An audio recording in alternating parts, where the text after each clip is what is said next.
So this wasn't the video that I was originally going to record today because I kind of destroyed that video by appearing over on Midnight's Edge in the morning, talking about Black Widow and its financial performance, and not the film itself.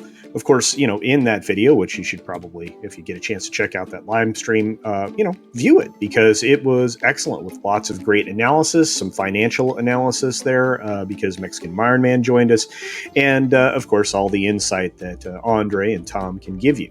But the video I was going to make today spoke specifically about whether or not the reports of the $60 million that it earned on VOD was actually good or not. And surprisingly, the media is looking at these things as well. In fact, the trade magazines, some in-depth analysis on top of what looked like almost seemingly paid advertisements, which of course we mentioned also at Midnight's Edge in the morning, when it comes to promoting the film.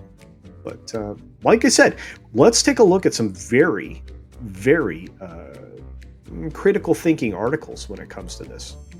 Here we go. Ladies and gentlemen, hiss and foes, welcome to the Culture Casino!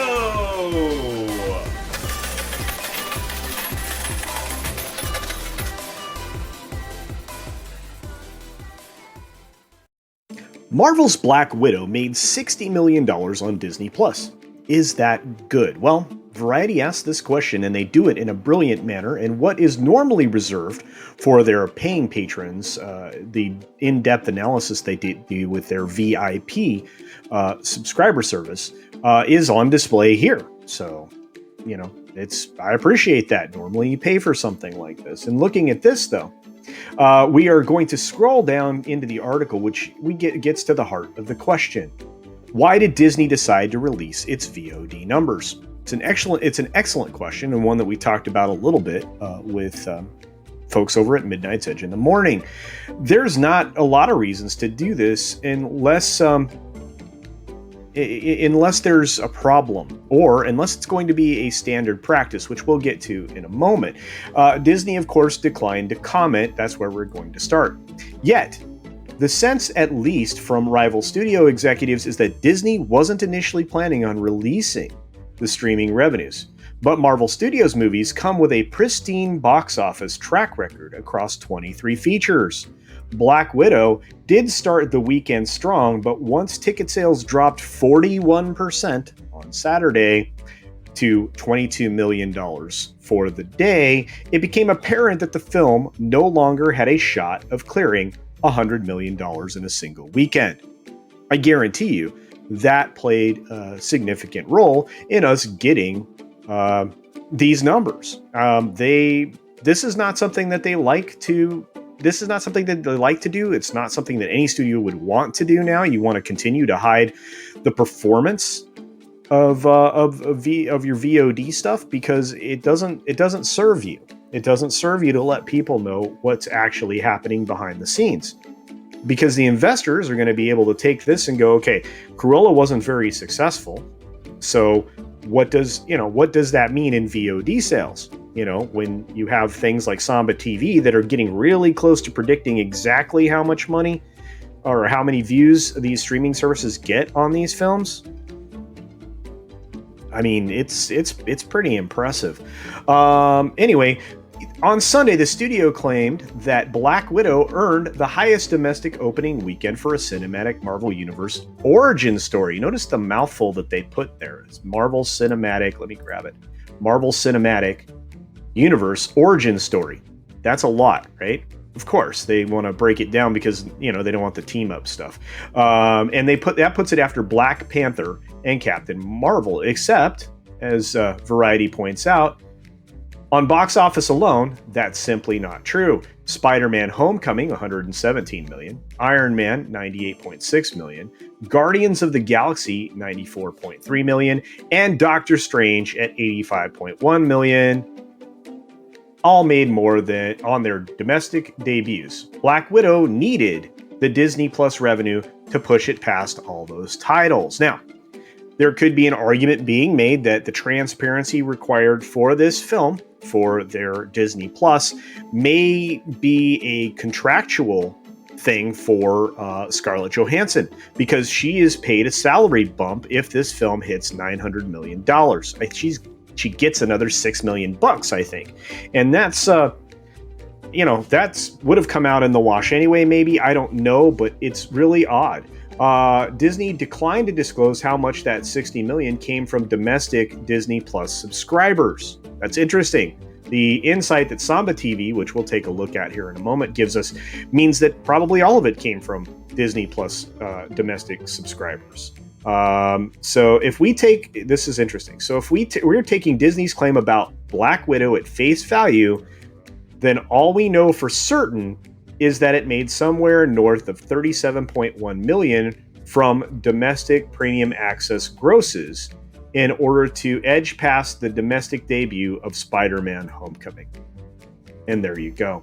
And then, of course, they go on to ask these questions, which is interesting, in saying that is a $60 million a good outcome for Disney Plus? And you know what? I think their conclusion is much like mine, which is that's not really that great. It essentially means that about 2 million people, it says here, right here, roughly 2 million subscribers is simply more financially efficient, at least in the short term. And that's the biggest key, at least in the short term. Then grossing 80 million from 8.4 million ticket buyers. Except that that's not the case. Think of all the money that was left on the table. Because in a household that's going to pick up this film, you have a large portion of families with children. If they were taking their family to the theater to see this, you're not getting one body, because essentially the Disney Plus Premier Access thing is one body, right? Instead, you're getting, maybe 10 bodies. Maybe you invited friends over to watch it. Maybe you share an account with family members. Hard to say. So are they really? Is it really more financially efficient? Well, I mean, if you're talking about the number of purchases at $30 a piece, maybe. I don't know. The breakdown probably would be a family of 4 would be right there. And it depends on what time of the day they go. It depends on what state they're in here in the States, or in Canada, what province they're in, because ticket prices vary widely. And I don't know. And maybe it's because they're trying to think about what the split is with the theaters, but on the premiere weekend, that split favors the studios substantially. In fact, the movie theaters don't get to that 50-50 number until usually the second week, if it's even like that at all. Because after the recent negotiation for a shorter theatrical release window that was done during the course of the global crisis that we just finished, it would be very, very hard to say. But Kevin Feige, of course, he did what you would expect. He has reportedly made little secret of his desire to keep their features as pure theatrical plays, while the MCU's Disney Plus TV series like WandaVision and Loki do their job to woo in new subscribers. Yeah, and so really, I agree with Kevin Feige here, and I'd also kind of undercut some other opportunities for them to sell this movie multiple times, but I don't want to get into each and every one of those things. I do think that it's interesting that the day and date release domestically is an $80 million box office in the theaters. Fast 9, with a pure theatrical release only, makes $70 million at the box office, which means there's going to be a substantial secondary interest in this film that may end up making it earn more. But also consider this: the Fast Saga F9 was released in China and other territories before it made its way to the United States. Black Widow didn't, and may suffer from some of the things that we're concerned with, like piracy and stuff like that. So I find it interesting. And of course, the biggest question for me, and obviously Variety gets to it, is will Disney continue to report grosses for Premier Access? Well, it's a big question, they say. I think if they don't, people are going to look at it as, well, obviously these other films are failures. I mean, Mulan, Raya and the Last Dragon, Cruella, those films, wouldn't you like to know what the grosses were on those films? Well, Samba gives us a little bit of an idea what that might be as we scroll through our stories here.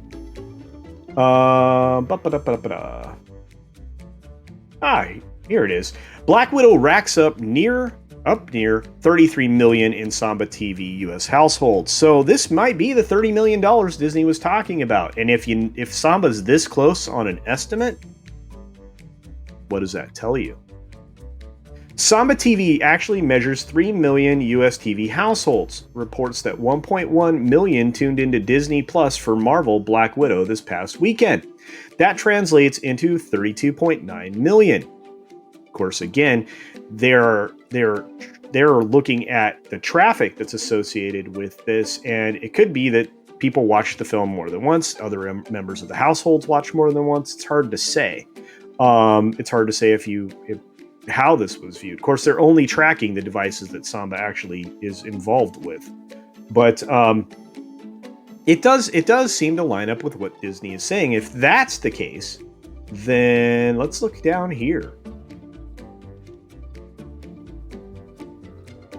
Other Disney Plus premiere movies weekends premieres clocked previously by Samba TV include Mulan, with only 1.12 million over the 4-day Labor Day weekend. So it definitely didn't perform in the same manner as did this film. And Cruella, with only 686,000 people paying for that day and date release thing. So, but on the free things like Soul, it clocked 2.4 million people because it was free, I think, is largely the point that they're making there. So, but there was a 41% drop from the near 40 million Friday for Saturday, like we read in the previous article. I don't think this film is going to have a lot of legs, and I can't find a lot of people that would be willing to argue with me about that. I do know this.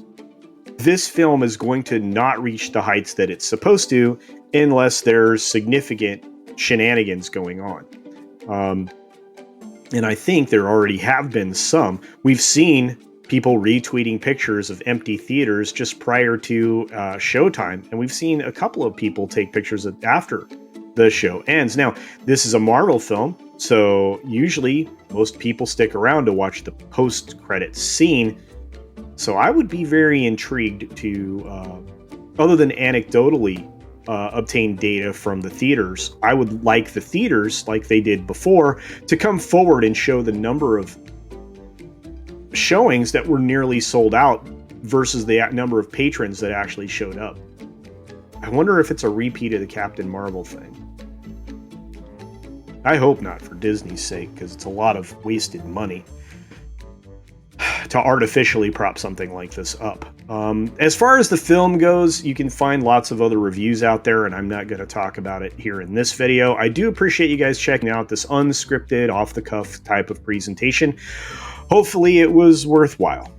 Be sure to support other independent creators here on the platform, because obviously they don't get the kind of support from the platform that they absolutely deserve. There are a lot of hoops to jump through as a creator just to try to scratch the surface of the promotion that is given to, well, the mainstream media stuff. But just go out and support them. You know, watch their stuff occasionally, throw a like at them. It really does help the algorithm and might make it so that they get more recommended to other people, which would be great. Other than that, I'm going to end the video the same way I always do and say, be sure to take care of yourself, take care of others, wash your hands, of course, because it's good hygiene. It really is. And until next time, bye. Thanks for visiting today.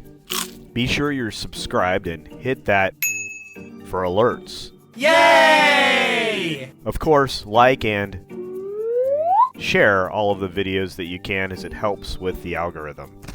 Have a great day.